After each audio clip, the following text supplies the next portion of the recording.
역사상 가장 드라마틱한 재판 하면 뭐가 떠오르세요? 아마 많은 분들이 바로 이 재판을 떠올리실 거예요. 소크라테스의 재판이죠. 이게 그냥 한 철학자가 유죄냐 무죄냐 이런 차원의 이야기가 아니었습니다. 개인의 신념과 국가의 질서, 그러니까 철학과 정치가 정면으로 충돌하면서 벌어진 정말 거대한 비극이었습니다. 그래서 저희가 오늘 좀 깊이 있는 자료들을 바탕으로 이 역사적인 사건을 속사를 한번 들여다보려고 합니다.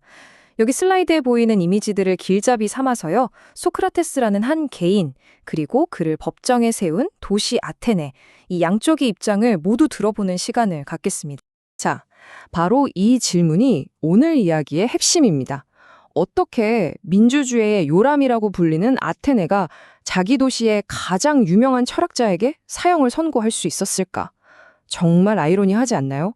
민주주의의 상징이었던 도시가 어떻게 그런 결정을 내렸을까요? 이 거대한 모순 속에 우리가 찾아야 할 진실이 숨어 있습니다. 자, 그래서 우리는 오늘 이 5가지 단계를 따라서 2400년 전 아테네 법정에서 벌어진 이 비극의 퍼즐을 한 조각씩 맞춰 나가 볼 겁니다. 자, 첫 번째 파트입니다. 철학자의 재판. 여기서부터는 이 사건이 단순히 법적인 문제를 넘어서서 한 개인의 양심이라는 철학과 공동체의 안정이라는 정치, 이 두 거대한 가치가 어떻게 충돌하고 부서졌는지를 생생하게 보게 될 겁니다. 그러니까 기원전 399년에 소크라테스한테 공식적으로 씌워진 죄목이 딱 이 3가지였어요.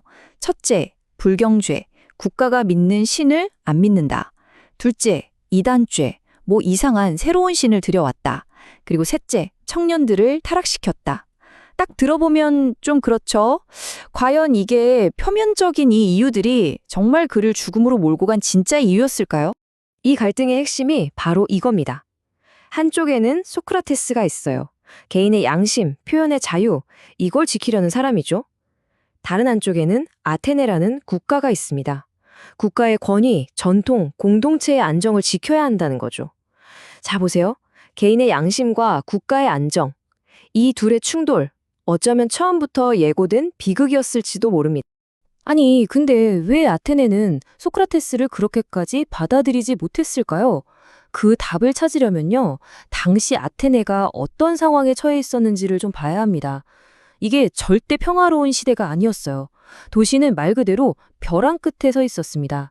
자, 이 타임라인을 한번 보세요. 수십 년 동안 펠로폰네소스 전쟁을 겪었죠. 그 와중에 민주주의가 2번이나 무너지는 혁명도 있었어요. 그리고 재판이 열린 기원전 399년, 겨우 민주주의를 회복하긴 했는데 정말 살얼음판 같았을 겁니다. 정치적으로 너무 불안정해서 작은 충격 하나에도 모든 게 무너질 수 있다는 공포가 도시 전체를 짓누르고 있었던 거죠. 네, 바로 이런 분위기 속이었습니다. 오랜 전쟁과 내분으로 깊은 상처를 입은 도시, 아테네 시민들 마음속에는요, 우리 공동체를 조금이라도 흔드는 목소리는 절대 용납할 수 없다는 그런 집단적인 불안감이 가득 차 있었던 겁니다. 아니, 근데 소크라테스는 왜 하필 이런 불안한 상황에서 굳이 나서서 아테네 사람들의 신경을 건드렸을까요? 이게 그냥 나는 똑똑하니까 너희를 가르쳐 주겠어, 이런 지적 오만함이 아니었어요. 그에게는 이건 신이 내린 절대로 거부할 수 없는 사명 같은 거였습니다.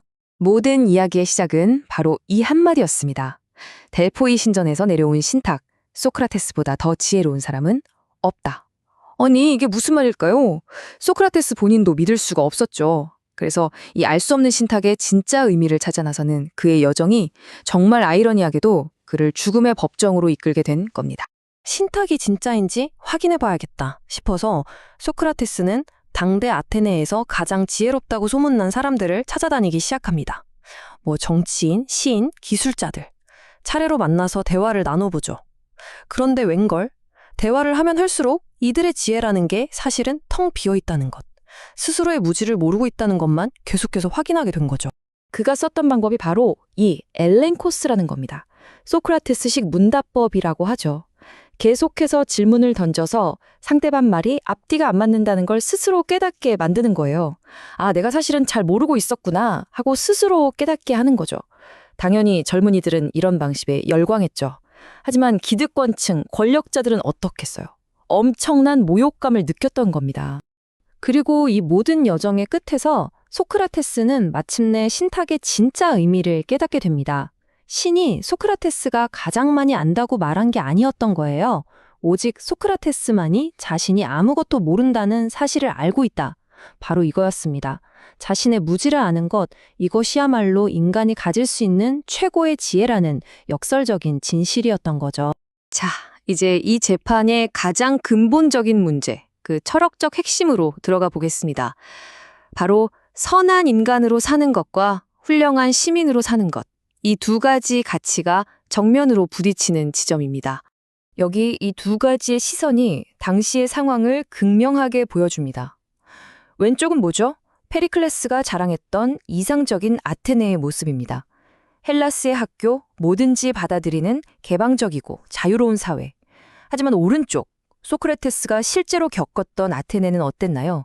자신들과 다른 의견은 억압하고 기존 가치에 도전했다는 이유로 한 철학자를 버려려는 불안에 떠는 폐쇄적인 도시였죠.